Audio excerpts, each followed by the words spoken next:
Good evening, students. Welcome back to the class. So today in this class, we are going to discuss about very important questions which are related to the topic plant physiology. That is, under this we have respiratory, reproductive system, etc. So part one, let us know about the few of the important questions of this topic here. The first question among this is, which of the following bears naked seeds? Option A, angiosperms. Option B, gymnosperms. Option C, bryophytes. And option D, pteridophytes.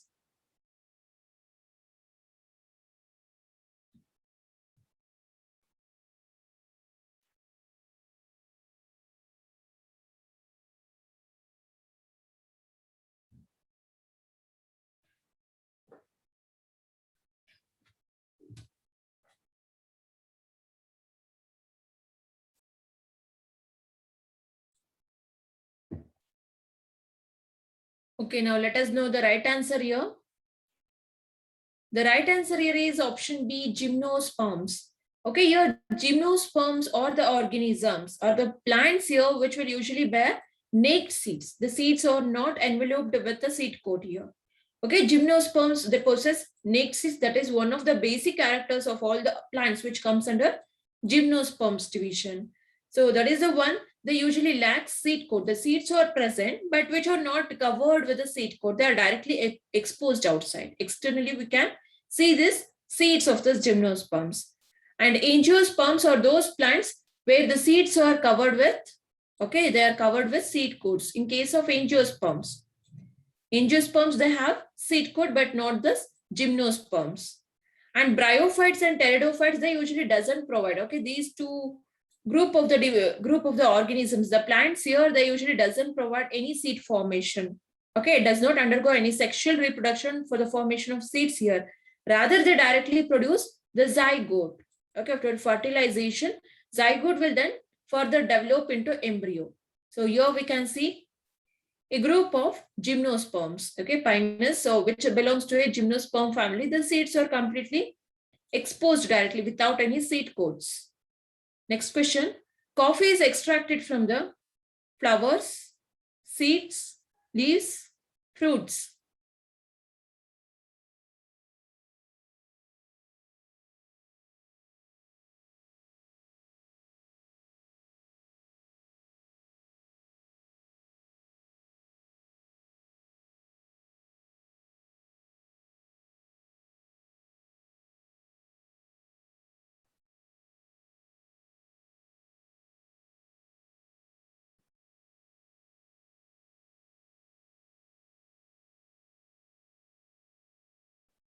Okay, now let us know the right answer.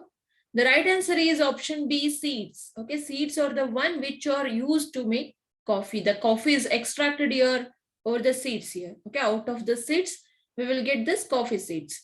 Now these coffee trees, okay, coffee tree usually bears berries. Okay, here berries or a fruit here of that tree, which usually consists seeds. If there is a fruit, definitely there will be inside, inner part of this, internally there will be presence of seeds. Now these seeds are extracted as a coffee seeds. Okay, now these seeds are then, after extracting the seeds, we cannot use it directly. They are then roasted in the process of producing coffee. So once they will extract it out, they will roast it here. And then the seeds are generally called coffee beans. So this is what we will usually use for the manufacture of coffee powder. So generally, very commonly used coffee species, okay, they are Coffea canephora, okay, Coffea canephora and Coffea arabica. So these two are the coffee plants where they have an economical importance, and from these two plants we will usually extract the coffee seeds. That is what we will use it in our daily life. Moving to the next question now. Chillgoza is obtained from Cycas, Pinus, Selaginella, Ginkgo.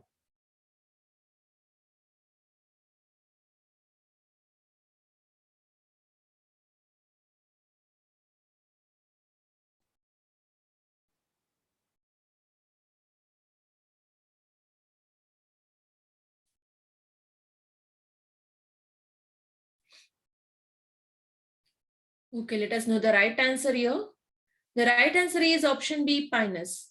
Okay, Chillgoza, that we will get it from Pinus. So here these are obtained from Pinus gerardiana. Okay, Pinus gerardiana, these are the plants where we will obtain this Chillgoza. And it is one of the edible pine nut. Okay, the nuts. Chillgoza is nothing but the nut here, which we usually generally call it as Chillgoza. Locally we will call. And in market, it is popularly known as Chillgoza or Nija. So by this name, it is popular in the market. That is what we will buy to and consume it as, because it is an edible pine nut which are rich in carbohydrates and proteins. Okay, here Chillgoza, that is a market name which we will obtain it from Pinus gerardiana. So this Chillgoza is rich in carbohydrates and protein. It is a nut that we can eat it. Okay, edible part of the plant. So here we can see Chillgoza plants. The nuts that we will get out of these are edible because they are rich in carbohydrates as well as the proteins. Into the next question. Cloves used as a spice are derived from which of the following plant parts? Seeds, fruits, flower buds, leaves.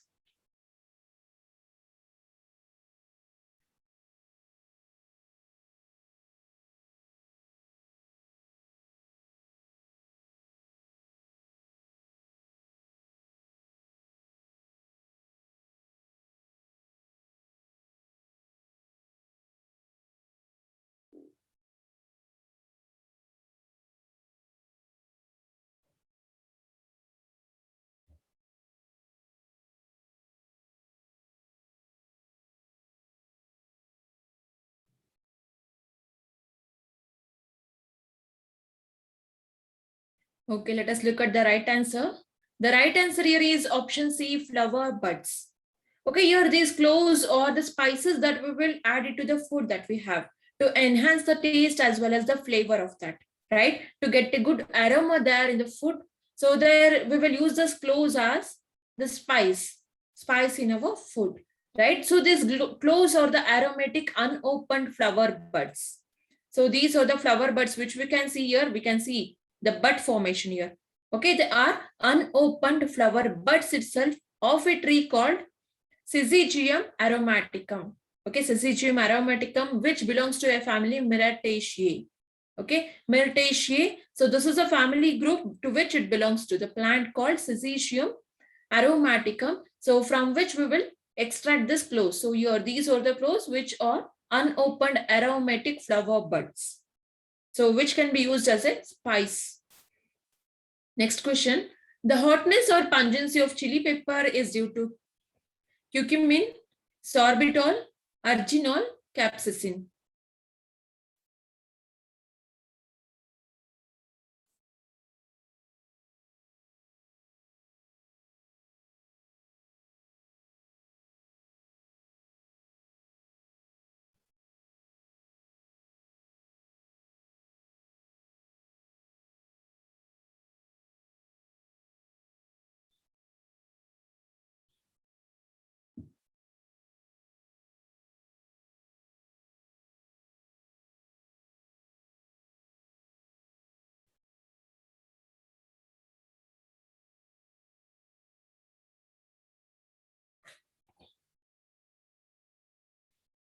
Okay, now let us know the right answer here.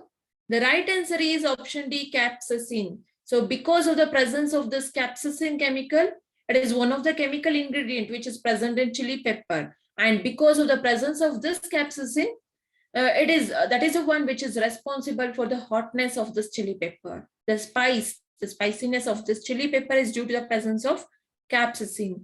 Okay, and it is also chemically known as 8-methyl N-vinylyl 6-nonamide. Okay, nonamide. So 8-methyl N-vinylyl 6-nonamide. So this is the chemical name of capsaicin. So which is basically present in chili pepper, and that is the one which is responsible for that hotness or the burning sensation that we feel once we have. It's all because of the presence of this compound. And it is commonly we will call it as capsaicin. And again, when we are looking at the rest of the option, that is curcumin. Curcumin is obtained from turmeric. Okay, so there in the turmeric, there will be presence of curcumin. It is also one of the spice that we will add. And again, Sorbitol. Sorbitol is a sweet sugar alcohol, okay, which is mainly present in our body, and it is also easy. It will help us to digest the food that we have. Okay, sorbitol is a sweet sugar alcohol, whereas the curcumin, it is the one which is chemical compound present in turmeric, whereas the capsaicin is the one which is present in chili pepper. Next question. Lichens is a composite combination of two organisms. Option A, fungi and bryophyta. Option B, fungi and fern. Option C, algae and bryophyta. Option D, algae and fungi.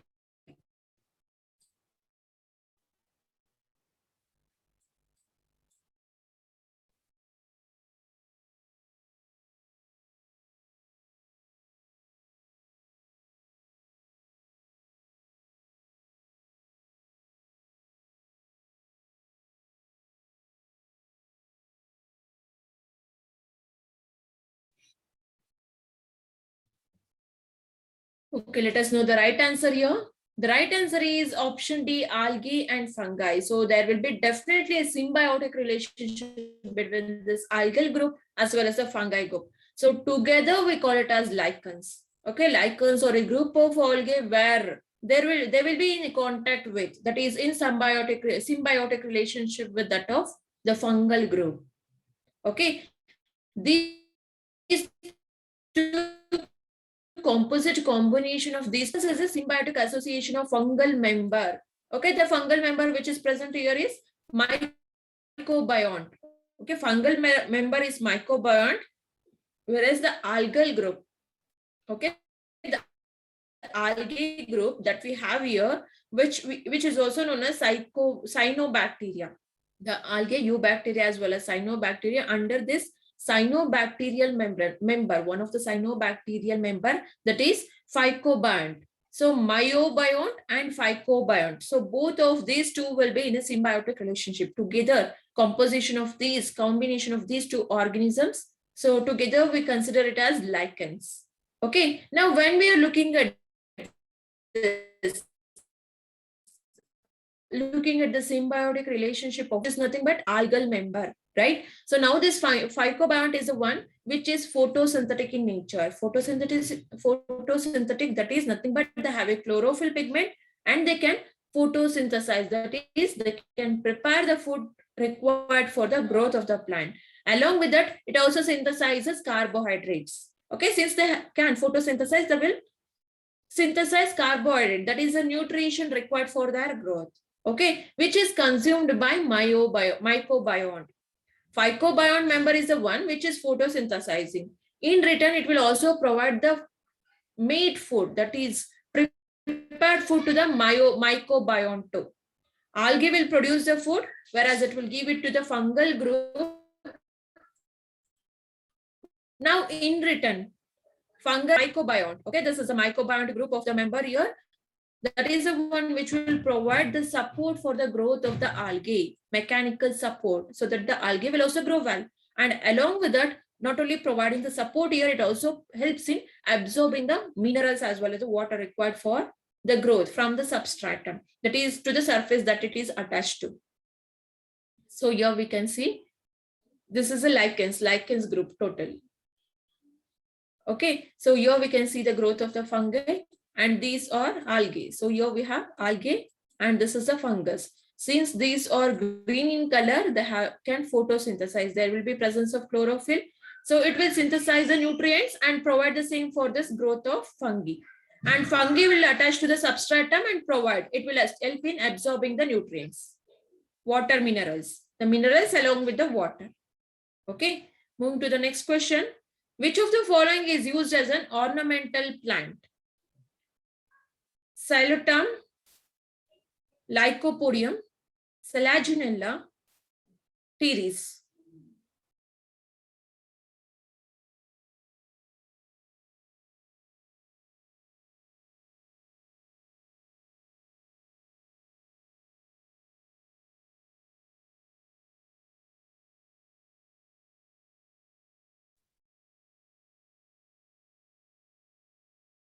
Okay, let us look at the right answer here. Right answer is option C, Selaginella. Okay, here the ornamental plant that we can see here in this picture, which is a Selaginella. So from this we will, it is also considered as ornamental plant, the Selaginella here. Okay, here the spike moss, it is a moss family, it belongs to a moss family, the family called Selaginellaceae. Okay, here the Selaginella belongs to a family called Selaginellaceae. It is a moss where there will be spikes here. Since the structure, because of the presence of structure of this is the one which can also be used as ornamental plant. And it is basically stored by dipping all the roots in the water. Okay, basically this is how they will store, dipping all the roots in the water, while when we are looking at the rest of the options that we have here, Xylotum, Lycopodium, as well as Teres. Okay, all of these belong to a family called pteridophytes. Okay, they have a well-developed vascular system through which they will get the water. So Xylotum, Lycopodium, or Teres, so all of these are pteridophytes, whereas this Selaginella belongs to a family called Selaginellaceae. It is an ornamental plant here. Next question. Which one of the following is a useful functional association between fungi and the roots of higher plants? Option A, biofertilizer. Option B, coralloid root.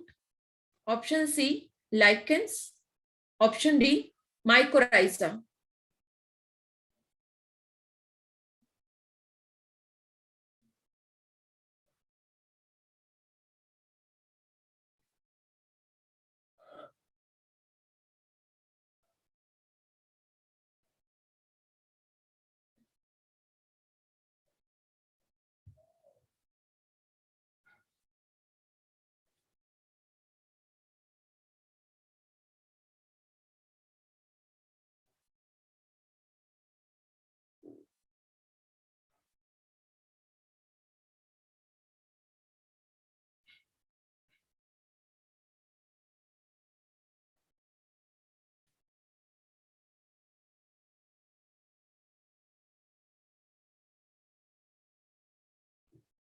Okay, now let us look at the right answer here. The right answer is option D, mycorrhiza. So here the mycorrhiza is one of the organism which is in association between this fungal group as well as higher plants. So here in this picture we can see the fungal group is here and the higher vascular plant that we can see here, right? It is a symbiotic association. Mycorrhiza here is a symbiotic association between fungus as well as the roots of vascular plants. So this is a vascular plants where there will be presence of xylem and phloem. The vascular bundles are present here.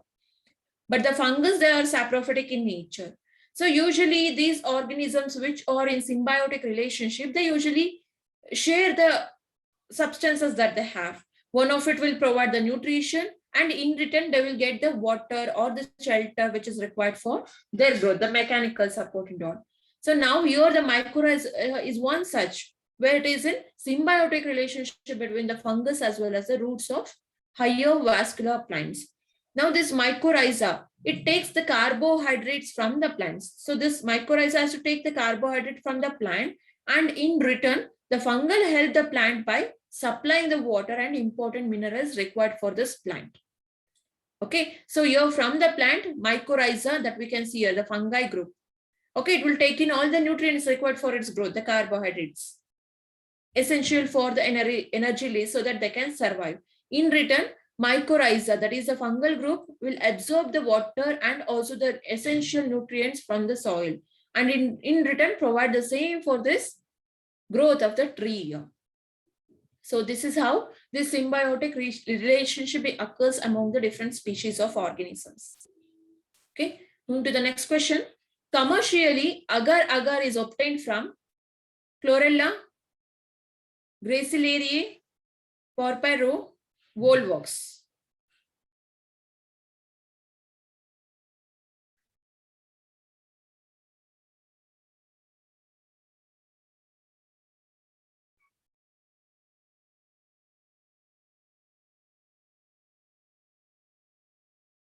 Okay, let us look at the right answer here.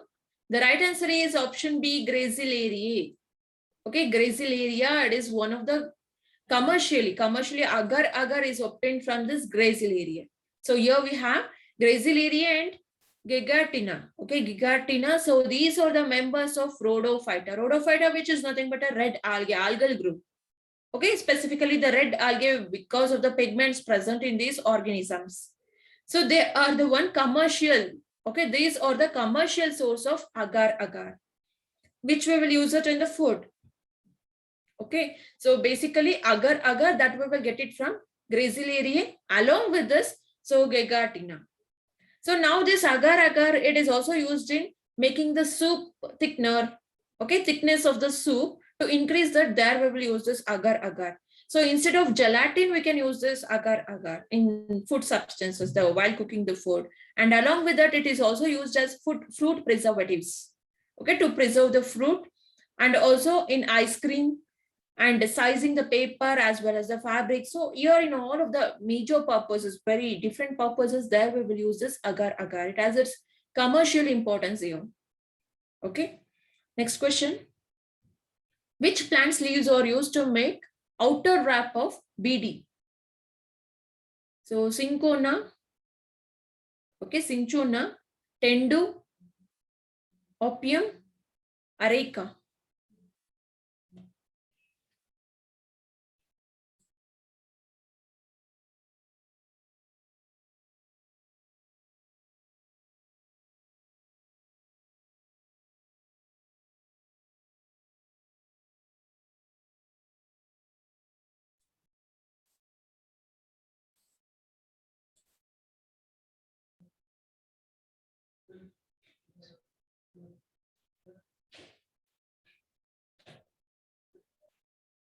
Okay, now let us look at the right answer here. The right answer is option B, tendu. So these are the leaves basically which are used to wrap the outer covering of this BD. We can see here in this picture, right? The making process of this BD, basically they will use these leaves. So here the leaves are tendu. So these are the leaves which are used to wrap this BDs. So leaves of the tendu, this plant, basically scientifically we call it as Diospyros melanoxylon. Okay, Diospyros melanoxylon. So these are the plants, specifically, scientifically we call it, and the leaves of these plants, they will extract it, and which are then used to make the wrappers of this BD. And this BD, which we usually generally call it as poor man's cigarette. Okay, moving to the next question. Kuttu flour is obtained from tapioca, Phagophyrum, Plantago, Eleusine.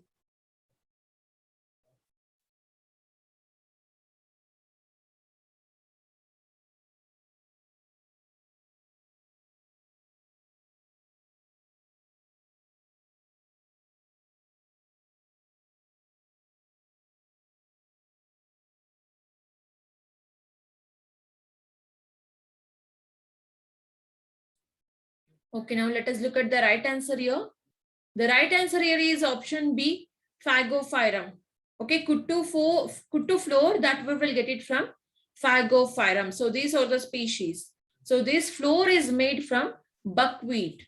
Botanically, we call it as, the scientific name of this buckwheat. Okay, botanically we call it as Phagophyrum esculentum. It is a plant name.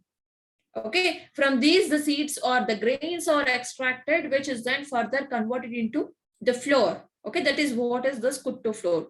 So the buckwheat plants are the one. The botanical name of these plants are Phagophyrum esculentum, from where this kuttu flour is extracted. Okay, its grain-like seeds is used to obtain the flour. When we are looking at the rest of the options here, tapioca, this flour is used to make the tender breads, cakes, biscuits, cookies, and other delicacies. Okay, so there we will use this tapioca flour, the flour of this. Okay, and all of these bakery purpose. Okay, bakery items that we usually buy. And Eleusine flour. Okay, Eleusine flour, it is made from finger millet. Okay, it is one of a millets here, and is a whole grain flour. So complete grain flour, which is actually good for our health. Okay, basically this kuttu flour is obtained from Phagophyrum esculentum. So that you have to remember. Move to the next question now. The study of annual rings is called dendrology, dendrochronology, morphology, horticulture.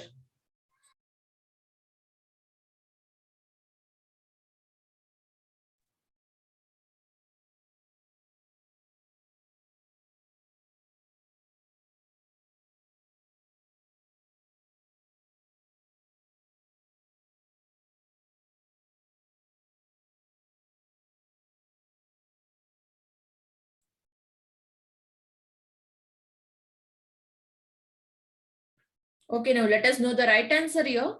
The right answer here is option B, dendrochronology. Okay, your study of annual rings. Annual rings that we can see in the trunk of the, while getting the cross section of the tree trunk, there we'll get to see this annual rings. So when we are observing this picture here, okay, so here we can see the cross section of the tree bark. There we can see the presence of rings here. Okay, and the study of these rings, that is what we call it as dendrochronology. Okay, the annual rings or the growth ring, this we also call it as growth ring in a tree trunk, are a measure to date the age of the trees. So based upon the rings, number of rings present here, we can easily guess the total age of the specific tree. Okay, just looking at the rings, just by analyzing and counting the number of trees as well as its patterns, we will easily get to know about the tree trunk. Okay, tree trunk as well as the age of the tree. And the study which includes the counting and observing the pattern of the branch of science, we call it as dendrochronology. Okay, so here the annual rings are seen as concentric. So we can see that, okay, one part of it is concentrated, whereas the other part is lighter one, right? One part is concentrated, darker one, whereas the next part is lighter one. So that we can easily differentiate the number of rings that we can see here in this cross section of the tree bark, right? So based on the pattern of this, based on the arrangement of these rings, we will easily get to know the age of the tree here. So when we are looking at this here, the middle part, okay, the middle part, where the dark spot that we can find here, that is the first year growth of that tree, okay, of that plant. So here we can see the light colored section in between the dark rings here, that is during rainy season. Usually plants, since there will be more amount of water available in the rainy season, so the light colored section is formed during more excess quantity of the water availability. And the dry region, okay, that is the dark bands that we can see, dark ring like structure that we can see here. The darker one, which is specifically formed during the summer season, where there will be quite less amount of water available. Okay, since the cannabis within that water, the tree's bark is formed. That is what it exhibits here. And here the scar that we can observe here, okay, only at the specific site, it is due to the scar from forest fire. Okay, if there is a forest fire, the scar which has occurred during that situation, that is what even now we can observe here in this trunk of the tree because of the presence of the scar at that specific site, right? So now when we are looking at the rest of the options, morphology. Morphology is nothing but the study of formation of things, pattern, things as well as the patterns. The study of this, we call it as morphology. Just looking at the organism, we can look at the form of these organisms. If it is a lion, the form of these organisms and the pattern that they exhibit, the different pattern. Okay, so all of this, the study of this, we call it as morphology. And now the horticulture. Horticulture is one of the art or a practice of garden cultivation and management. Okay, cultivating the garden as well as its management, all of this comes under horticulture. Okay, finally, when we are looking at the last option, that is dendrology. The first option here, dendrology, which is nothing but the study of wood plants and their taxonomy. The wood plants and their taxonomy, the study of all of this, we consider it as dendrology. Move to the next question now. Which of the following is a good source of protein? Pigeon pea, black gram.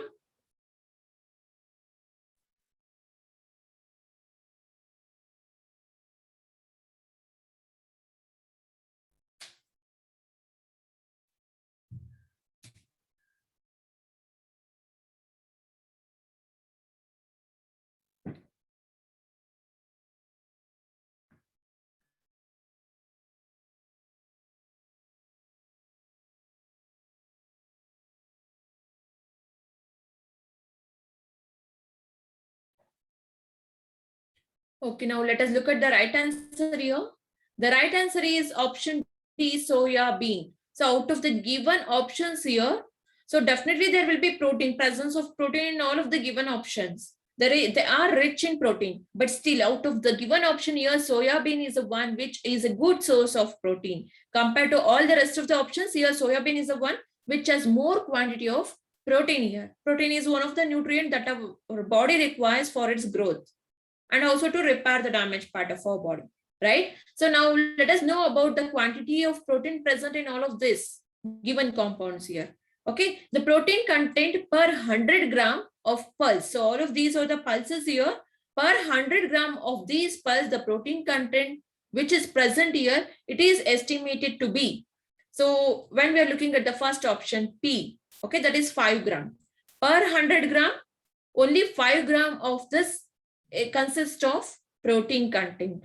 So the botanical name of this P is Pisum sativum. Okay, Pisum sativum, it is the botanical name of this pea plant, and it basically consists of 5 gram of proteins per 100 gram of it.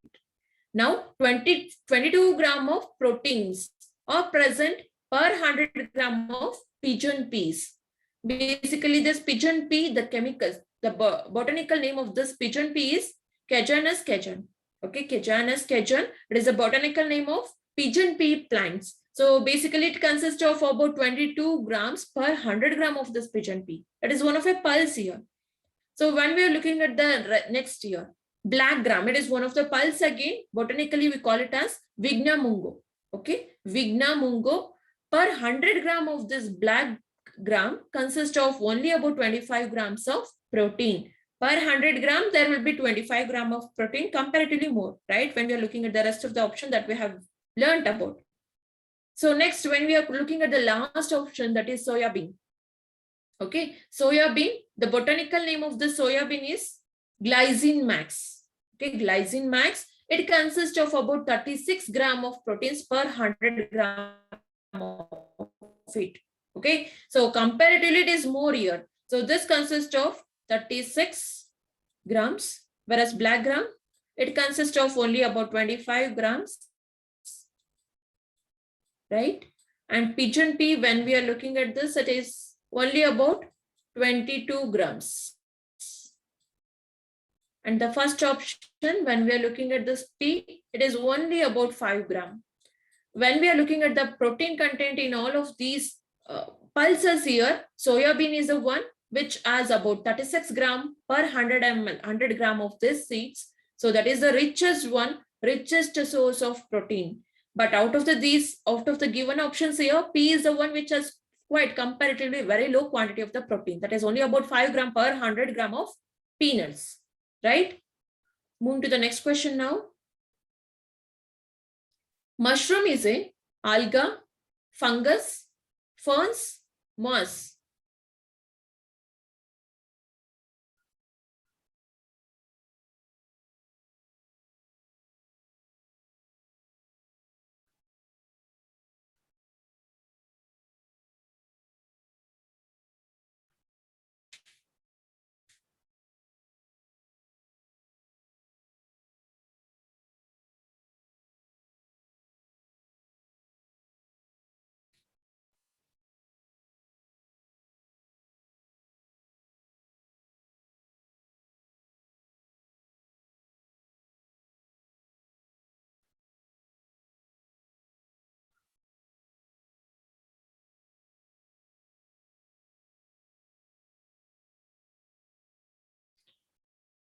Okay, let us know about the right option here.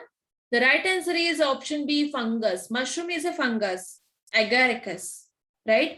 Mushroom is actually the fruiting body of the fungus. It is one of the fruiting body that we can see there in the mushroom. It definitely belongs to a fungus group, which is produced to bear million number of germinative spores. So within this fruiting body of the fungus, there will be presence of million number of germinative spores. Fungus group, we know that they are the one which will contain the spores as a gamete, right? So gamete which is necessary for the germination process, that is a fertilization process. These spores are necessary. Basically, they are present in this fungus group. All the fungus that bear spores. Okay, million number of these spores are present in that fruiting body. Most of the mushroom belong to Basidiomycota. Okay. So most of the mushrooms that we know about, different groups of the mushrooms, that is all the fungus, most of these belong to a group called Basidiomycota. Along with that, Agaricomycetes. Basidiomycota, Agaricomycetes. So these two are the major group of this fungus where all the mushrooms belongs to these groups, most of it. Now this alga is a group of photosynthetic organisms. So here we can see the alga, it is the one. Okay, here we have the first option, that is the alga. It is a photosynthetic organism, that is they can prepare their own food out of the given options that we are looking at. Okay, they can prepare their own food because there is a presence of chlorophyll pigment within them. So now the ferns, okay, ferns are the vascular plants which reproduce through sperms. Even these ferns are the one which can bear the spores, that is the one which is necessary for reproduction process, and they are vascular plants. Clear? So next here we have moss. Mosses are the small flowerless plants that typically grow in the dense green clumps or mats. Usually on the green clumpy region where there is a moisture, there we'll get to see this presence of this mosses. Basically, they are flowerless plants. That is, they undergo asexual mode of reproduction here. So all these are asexual reproductive plants. That is, they undergo reproduction by its vegetative parts itself. Vegetative propagation can be observed in all of this, right? Okay, next, we'll know about the next question here. Tallest terrestrial tree on the earth is deodar, eucalyptus, sequoia, pine.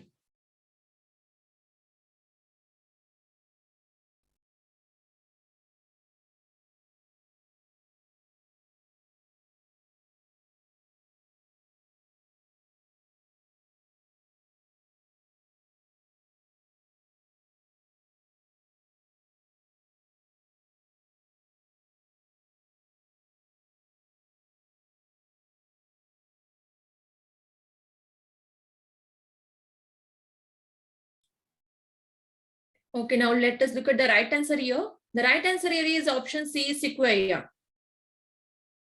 Okay, sequoia is the right answer here, and it is one of the tallest terrestrial tree, the tree which lives on the land. And among all the trees that we know about here, the sequoia is the one which is the tallest terrestrial tree.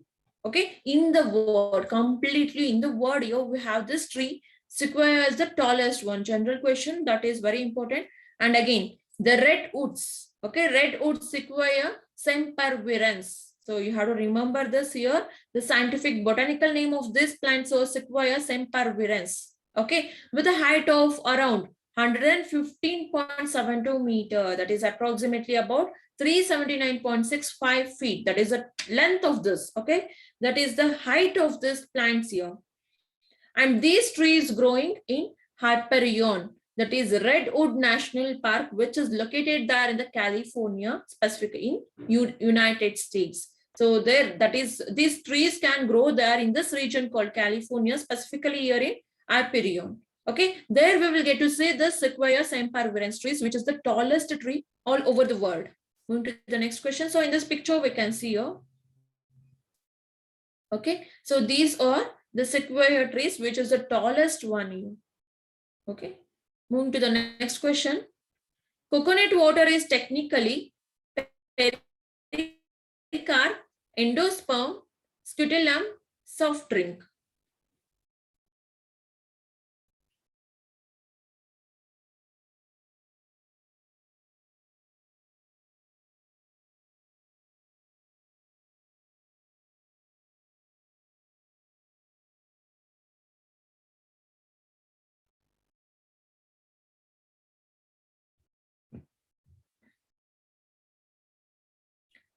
Okay, let us look at the right answer here.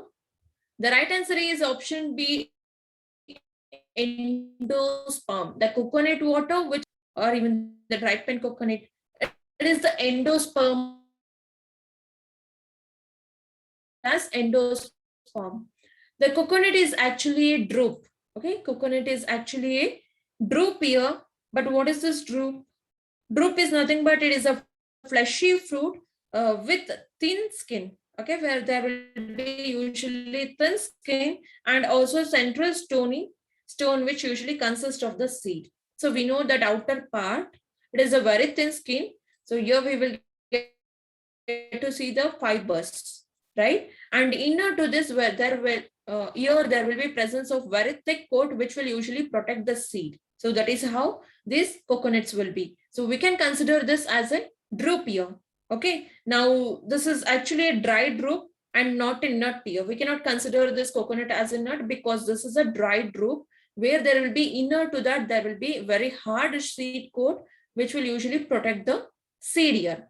And the sweet water which is there in the coconut is the cellular endosperm. So the cellular endosperm, that is what is the water. The part of this water inside this coconut is the cellular endosperm of the fruit. And here that accumulates during the growth, development of the fruit here. The later stages, the later final stages of the development of this fruit, this cellular endosperm will develop. And that is the water content of this coconut. Okay, so when we're looking at the rest of the options here, so here we can see this is the fibrous coating, right? The fibers here and the outer coating externally when we are looking this green part here, that is a soft external outer covering, exoderm here, right? Inner to that there will be hard covering. So here we will get to see this hard covering. Okay, so that is specifically present here in the drupe plants. Okay, the drupes here. So basically we can consider this coconut as a drupe here, dry drupe, and it is not a nut here. And when we are looking at the rest of the options here, pericarp, it is one of the part of the fruit which is formed from the wall of the ripened ovary. So here we can see the white part. It is the pericarp here in this coconut, right? It is formed because of the ripened ovary. Finally, the ripened ovary, as and when it develops and it grows, it develops into pericarp. Okay, that is a fleshy part of the fruit here. And scutellum, that is the part which shields the developing seed. So here we will get to see this. Okay, the dried part, the hard part that is present here, it is a part which we call it as scutellum. That is the one which will usually protect the developing cell. It will shield the protecting cell, protecting the seeds here. Okay, it will try to protect the seed here, developing seed. Next question, which part of the pear is edible? Fleshy thalamus, spores, endosperm, mesocarp.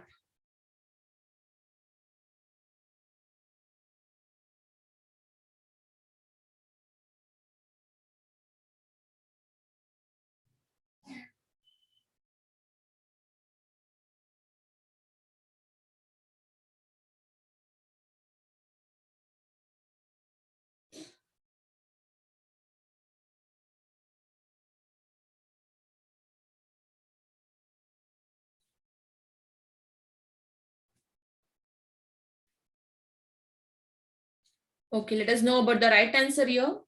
The right answer here is option A, fleshy thalamus, and that is the edible part of this pear fruits. Okay, here we can see this fleshy part of this apple, that is a pear fruits here, and this is the one which is edible, and that is what we will eat. Eatable part of this fruit, right? And that is what we consider it as fleshy thalamus part of the fruit here, which is fleshy in nature and juicy, fleshy as well as juicy, right? And that is the one which is edible here. Spores are the one which are generally necessary for the reproduction purpose, and endosperm, that is the one which will finally develop into the seeds here. Okay, mesocarp, it is a middle layer of the pericarp of the fruit, okay, which is in between the endocarp and exocarp.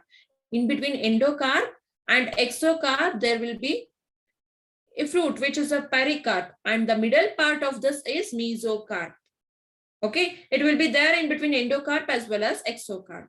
So now, based on the question here, the pear, in a pear fruits, usually fleshy thalamus, this is the light colored part, which is fleshy as well as juicy, and that is the one which is edible part. Okay, moving to the next question. Apart from quinine, which one of the following herbal drug is used to cure malaria? Artitar, glace, litivit, cineraria.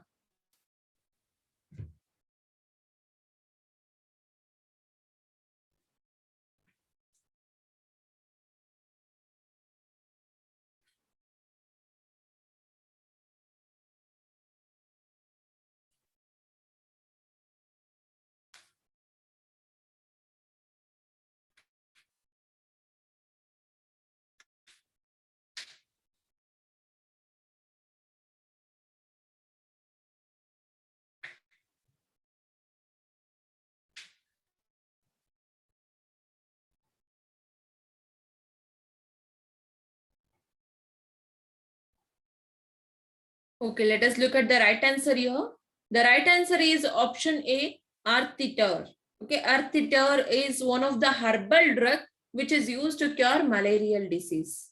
Malaria is one of the diseases which is caused because of the protozoa as a vector, right? As a vector, there we have female Anopheles mosquito. That is the one which will usually carry this protozoa, a causative agent. Finally, if it usually carries this protozoa within it as a vector.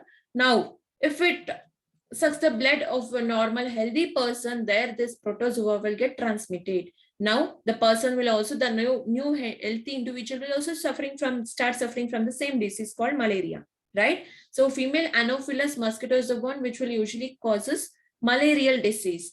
So now, for the treatment, okay, for the treatment, specifically the herbal drugs, herbal treatment here we have Artitar.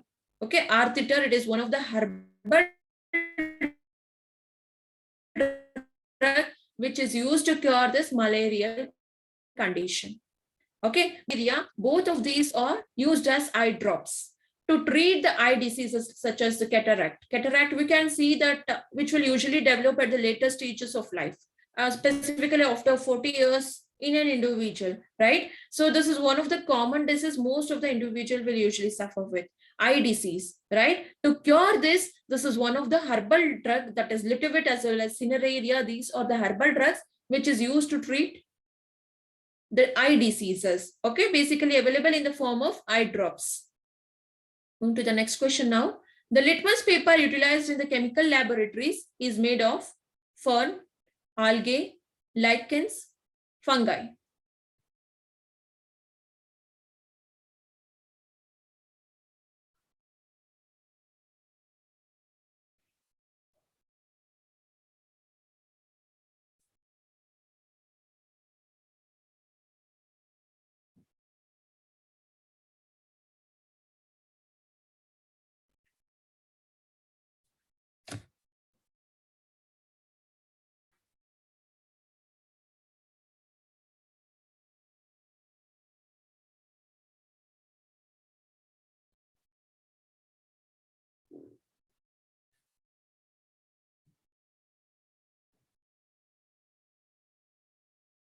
Okay, now let us look at the right answer here. The right answer here is option C, lichens. Okay, lichens are the group of organisms which are in symbiotic relationship with that of algae as well as the fungi. Okay, algae and fungi. In the previous questions, we have understood that algae and fungi, both of this will be in a symbiotic relationship, right? So this algae is the one which will usually provide the nutrient required for the growth of the fungi. Now, the fungi, in return, it will supply the required water as well as minerals, as well as the mechanical support for the growth of the algae. So both of this combination of this algae and fungi together, we call it as lichens. And these lichens are the plants or the organisms from which usually the litmus solution, litmus paper is extracted. Litmus solution is extracted from which it is then converted into litmus paper. So basically we will get it in the form of blue litmus and red litmus. So that is necessary to test whether the solution that we have is acidic or basic in nature, specifically to measure the pH of any of the substance that we have, the solutions. Okay, to measure that, this litmus paper is the one of a natural indicator that we will use. Okay, indicator to know about the acidity as well as basicity of a substance. Okay, so basically this lichens, it is made out of from the mixture of cellulose, lichen, and some of the adjacent compound is added. Okay, adjacent compound, cellulose, lichens, all these three are mixed here in a specific composition to make this litmus paper. Okay, so this lichen which is commonly used here is litmus paper. Okay, commonly the lichen that we will use to make this litmus paper, that is Rochella tinctoria as well as Lecanora tartariae. Okay, Rochella tinctoria and Lecanora tartariae. So these two are the lichens, the organisms here from which the litmus paper is made out of. Okay, the extraction of these two organisms, the litmus paper is made. Move to the next question now. So here we can see the lichens. So here all of these are the fungal growth, and here we have algae. Both of these are in symbiotic relationship with each other. Move to the next question. Which one of the following is not a carnivorous plant? Helianthera species, Drosera species, Nepenthes species, Thymus species.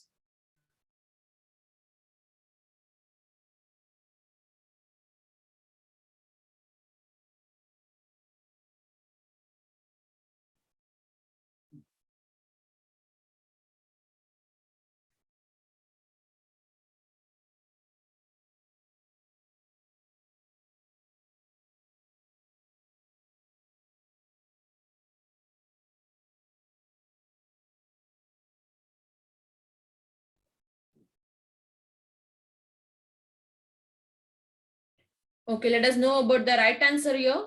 The right answer here is option D, Thymus species. Okay, this Thymus species, it is not a carnivore.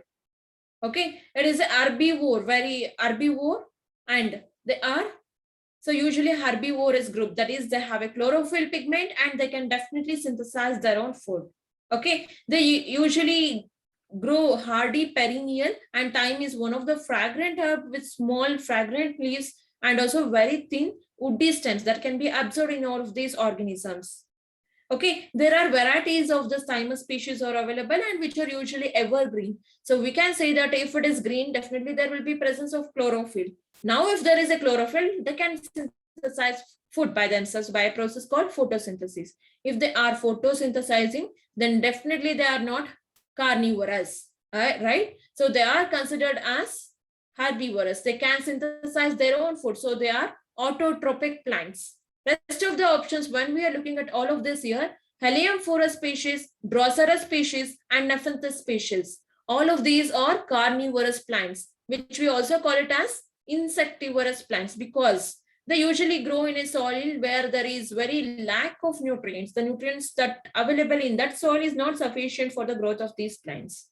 Okay, so that is the reason they usually trap on the insects or any flies that comes nearby them by attracting towards it will have usually attractive parts of these plant that will attract the insects which are present there. So as and when the insects enters here, so it will start capturing that and it will digest the same so that it will get the required nutrients out of it. So because of this reason, we can consider them as carnivorous plants. But this thymus, it is autotroph, which can synthesize their own food. Next question. The red color of the Red Sea is due to the presence of moss, bacteria, algae, fungi.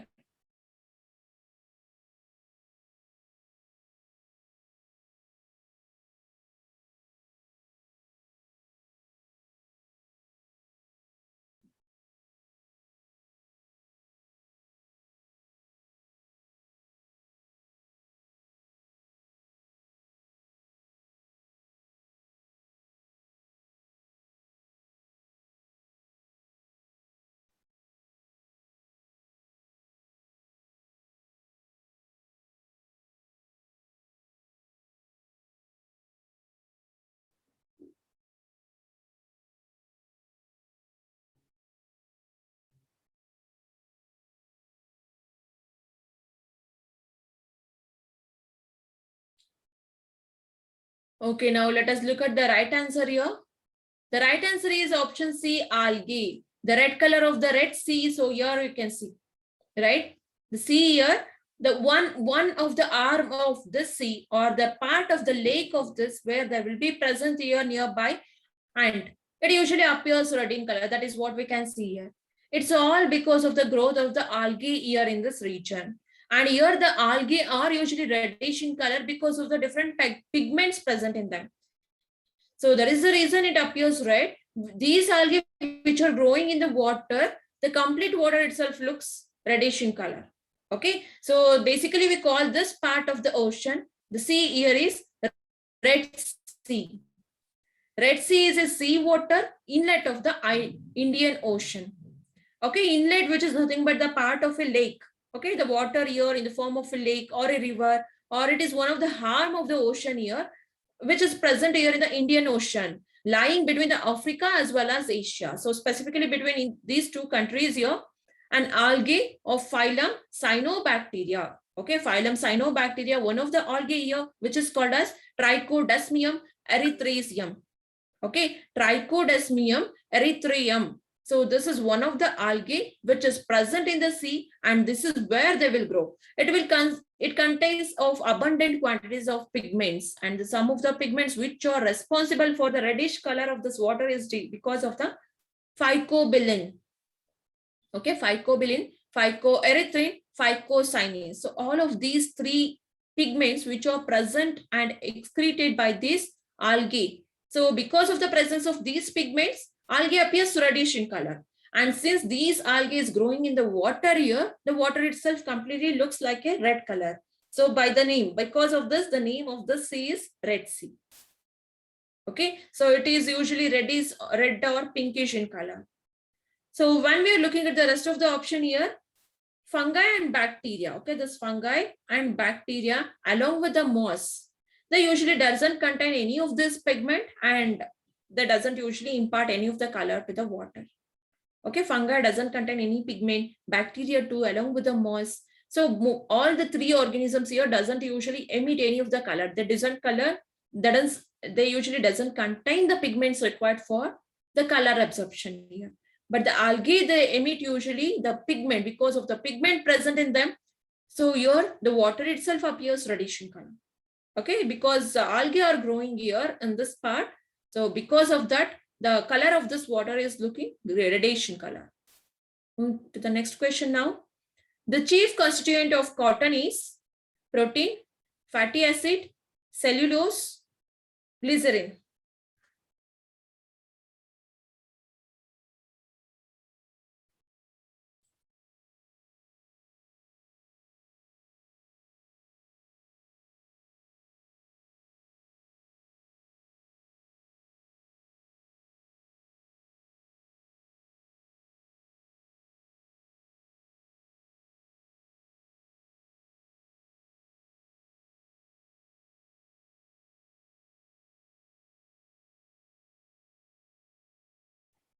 Okay, now let us look at the right answer.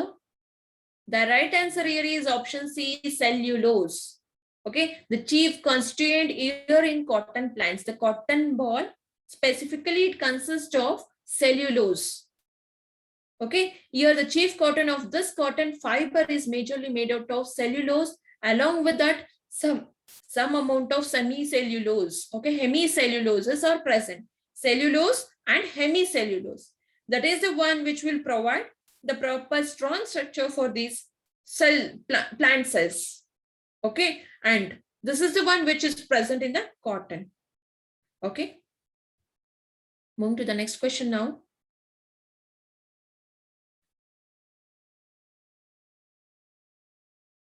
Quinine is obtained from which part of the plant?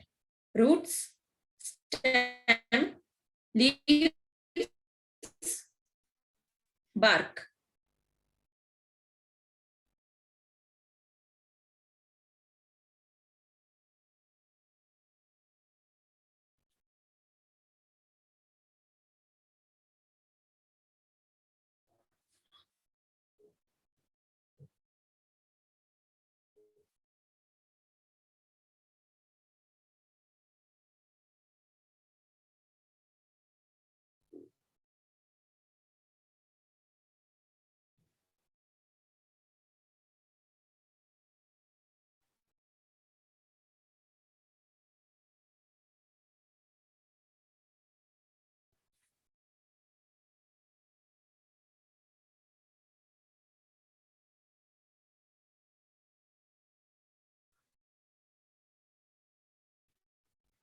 Okay, now let us know the right answer here.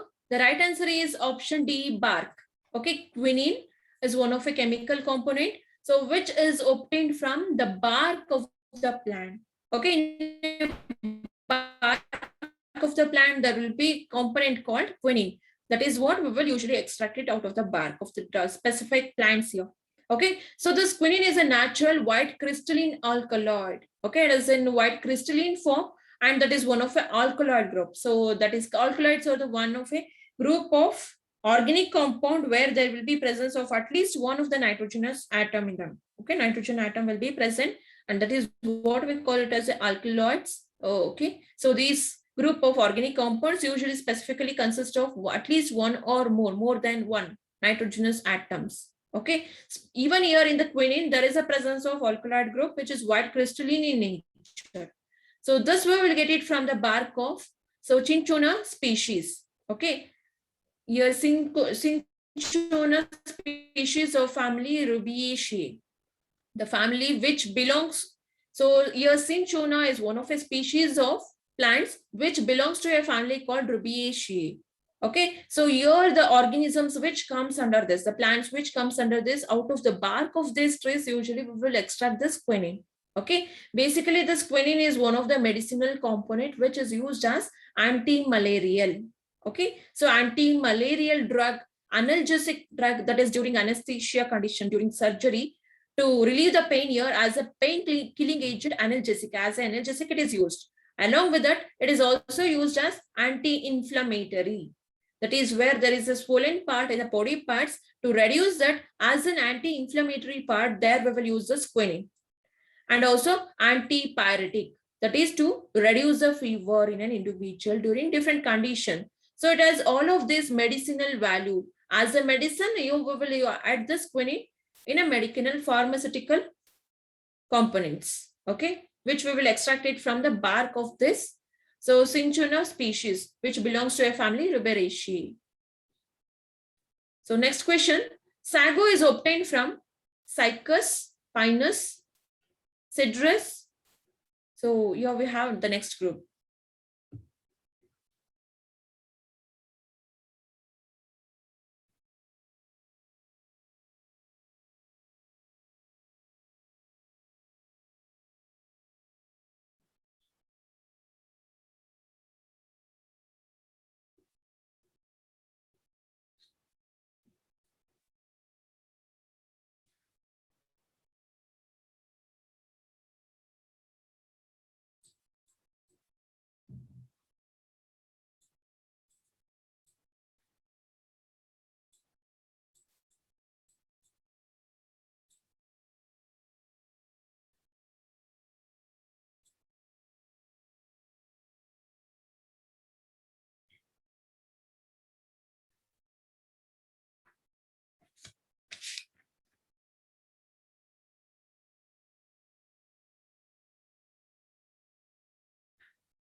Okay, let us look at the right answer here. So the right answer under this is option A, Cycas. Okay, sago, that we will get it from the Cycas. Okay, here Cycas revoluta. Okay, Cycas revoluta is one of a group of plants here. That is one of the sources of sago, which is nothing but the edible starch. So here we can see that. So edible starch, which is nothing but sago, that we will extract it from Psycho revoluta. Okay, it is one of the starch. Majorly, there is a presence of starch in this. Usually, starch we cannot have this directly. But these sago are the one which are edible in nature. Sago, that we will get it from the Cycas revoluta species. Okay, sago is also extracted from spongy center or tip of various tropical palm stems. Okay, the palm trees, this out of the stem of these plants, they will extract this sago, especially here in metroxylon sago. Okay, metroxylon sago, out of this they will extract this sago, which is a starch component, and that is the one which is edible in nature. We can eat that. Moving to the next question. The branch of botany under which fungi is studied: phycology, mycology, ethology, microbiology.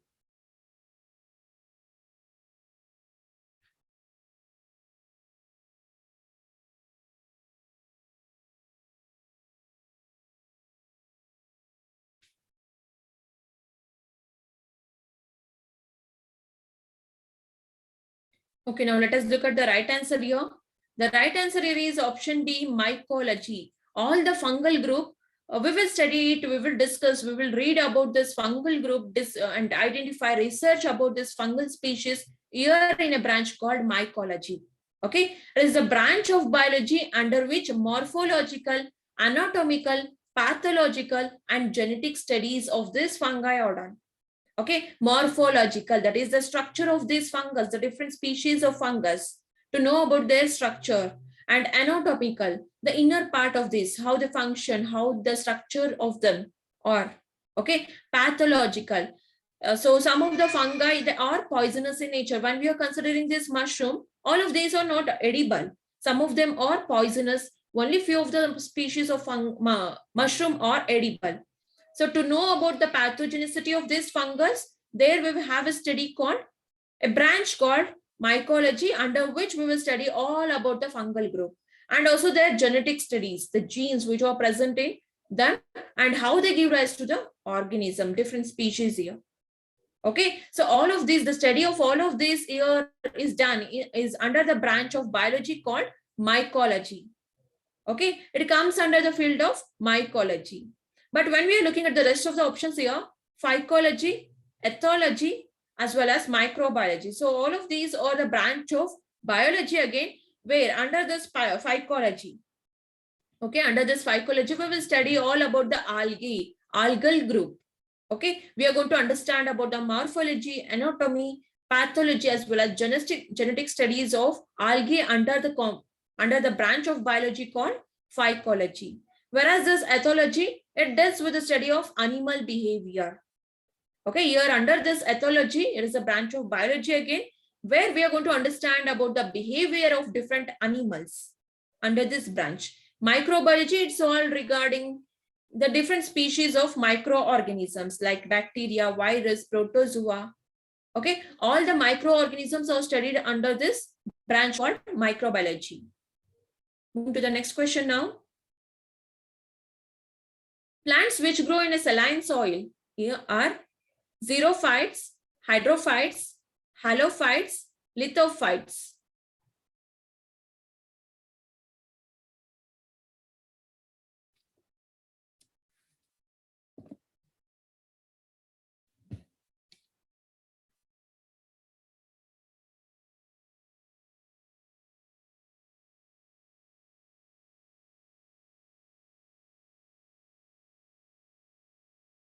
Okay, let us know about the right answer here. The right answer is option C, halophytes. So here the halophytes are the group of organisms where the plants here that will grow in saline soil. Okay, that is the soil which is rich in the salt content. Okay, halophytes are those plants which usually grow successfully. They can grow easily because that is the adaptation of these organisms, because they require a soil which is rich in, or the soil or the water here. It can grow here in soil as well as the water here, which is rich in high concentration. There will be presence of high concentration of salts here. Okay, or either at saline semi-desert. Okay, they have to grow usually, basically they are in soil content area where there will be more amount of high concentration of salts. So that is how these organisms, these plants are adapted to. So which is suitable for the growth. So basically they grow here in saline semi-desert, mangrove swamps, marshes, slots, seashores. So these are the regions where we will get to see the growth of this halophytes, a group of plants here. But when we are looking at the rest of the organism, rest of the groups here, so all of these are the plant groups. Okay, xerophytes. So here the plants which usually thrive under the desert area. The plants which thrive under the desert area that can be observed, that can be seen here is xerophytes. Xerophytes are the plants which usually grow in desert area where there will be lack of water available, as well as they have to get adapted because there will be high temperature. So water should not usually get lost easily by a transpiration process. So based on these factors, they usually get modified, adapted to survive in that region. Okay, hydrophytes are the plants which usually grow and thrive under water area. They usually grow where there is a more water. Okay, whereas the lithophytes are the one which will usually grow with the help of where they will survive on the rocks or the land surface. Okay, the plants which can grow there on the surface of the rock or in between the rock surfaces. Okay, there will be gap or the crack which are present in the rock. So here in between that the plants that are growing, and these plants are called as lithophytes. Okay, so basically looking at the question here, saline soil, the plants which are growing here are called as halophytes. Okay, moving to the next question now. Which among the following is not a true fruit? Apple, date, grape, plum.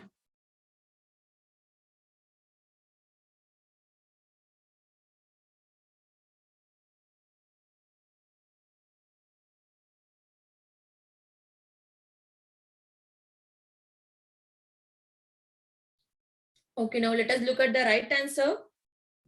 The right answer is option A, apple. Okay, apple is one of the plant here that we can see here, and it is not a true fruit. It's all because here the fruit part will be here. Okay, we know that after the fertilization process, specifically there in the reproductive part, flower is the reproductive part in all of the plants here, specifically there in angiosperms, right? So after fertilization, ovule will develop into seeds, whereas the ovary will start developing into a fruit, right? But here in the apple fruit, the fruit part, that is the ovule, which is the covering outside of this seeds will be here at the center part of this fruit, right, at the innermost part of the fruit, and the fruit part, that is the ovule will develop into seed, whereas the fruit, that is from the ovary will develop into the seed coat. So here will be the seed coat, and that is the ovule part. So that is the reason we can say that it is not a true fruit. Okay, the fleshy part, that is the juicy as well as the fleshy part, fleshy thalamus of this apple is not a true fruit, because this fleshy part is not developed from the actual ovary. Okay, if the fruit is developed from that of the ovary, then that is considered as a true fruit. Basically, ovule will develop into seed, ovary into fruit. Okay, and here the ovary is the part which are a structure, that is the one which usually holds the seeds, and that is actually is the fruit which is not edible, right? We cannot eat that innermost part of this. So where there will be covering of this seeds, we will usually feed upon this so fleshy part of the fruit, which is not actually a true fruit. Okay, moving to the next question. Which one of the following is the largest flower in the world? Lotus, sunflower, Rafflesia, glory lily.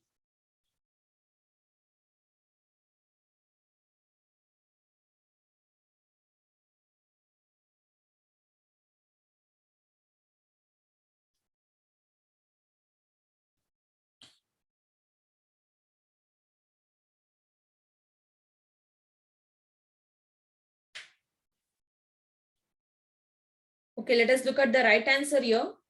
The right answer is option C, Rafflesia. So here we can see the flower, Rafflesia. This is the largest flower all over in the world. Okay, wherever we look, when we are considering the different flowers of angiosperm plants here, this Rafflesia is one of the largest flower that we can see. Yes, just by looking at the picture, we can just guess the size of this flower, right?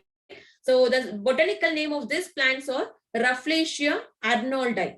Okay, Rafflesia arnoldi. So these are the plants which can produce the largest flower on the earth. And it is also known as corpse flower because of its peculiar strong odor. Okay, it is known as corpse flower because it has a special type of odor that it can release. So when the flower is blown, okay, and the smell, the odor of this peculiar flower that resembles the rotten or decaying flesh. When the meat or any flesh of an animal, if it gets rotten, so the smell of it is completely resembling to the odor of these flowers. Okay, it smells like a rotten meat. And that is one of the special character of this flowers. Okay, moving to the next question. Pneumatophores are present in mangrove plants, epiphytic plants, hydrophytic plants, insectivorous plants.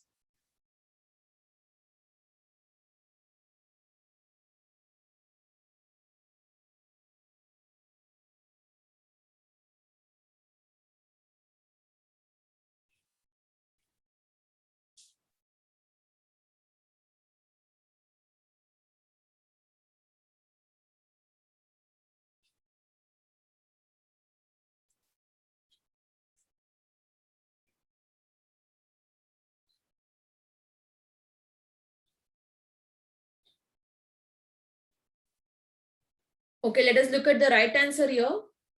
The right answer is option A, mangrove plants. Okay, mangrove plants that we can see here. So all of these are pneumatophores. Okay, these plants are pneumatophores which are present in mangrove plants. Okay, specifically here that we can observe in this picture, the plants which usually grows in excess quantity, excess amount of water, they are considered as mangrove plants. Okay, so here in this pneumatophores are the one which are present in mangrove plants.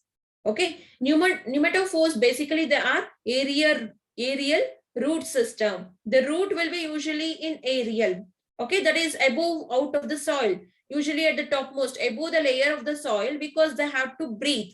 If the seeds are completely immersed in the soil, so there basically it is for only the support, mechanical support there inside the soil. But the root which is there above the soil level, it is only for breathing purpose. The root, it has to exchange the gases from that of the surrounding. That is the reason it has to be above the soil level, above the water level. Okay, so that is how these aerial roots will usually helpful here in mangrove plants. So it is to breathe and also to exchange the gases and also the water. And these plants usually they grow in salty medium. Okay, the plants here, mangrove plants usually will grow in a soil which is rich in the concentration of the soil. And some plants have pneumatophores or called as, they are known as Avicennia.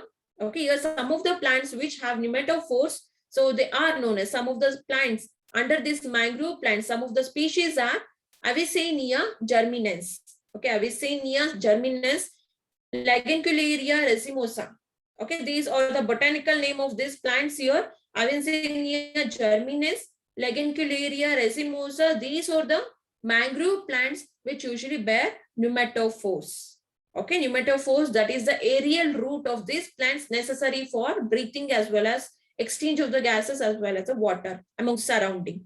Okay, but when we are looking at the rest of the options, that is epiphytic plants. Now, these epiphytic plants are the one which usually depend upon the other plants for the mechanical support because they cannot stand on alone. Okay, that is the reason they require a mechanical support, for which here we have epiphytic plants which are adapted according to this. So now here we have hydrophytic plants. Hydrophytic plants are the one which usually grow in water. The plants which grow in water, specifically they are known as hydrophytic. Hydro, nothing but water content. The last one here we have is insectivorous plants. The plants which usually eat insects, feed upon the insect to get the required amount of nutrients for their well growth, they are known as insectivorous plants. Okay, moving to the next question now. Saffron is obtained from which part of plants? Roots, stem, leaves, stigma and style.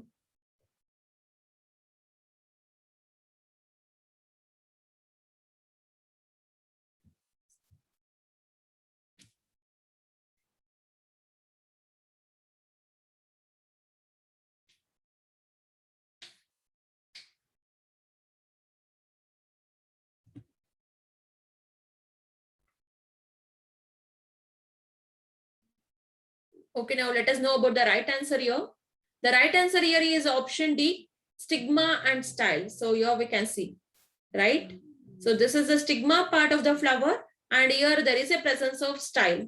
That is the female reproductive part of these flowers. Flower is basically a reproductive part in a flower, angiosperm plants, right? Stigma and style, both of these are female reproductive part in a flower, and these are the one from which the saffron is extracted. So the stigma and style of these flowers, so that we can see here.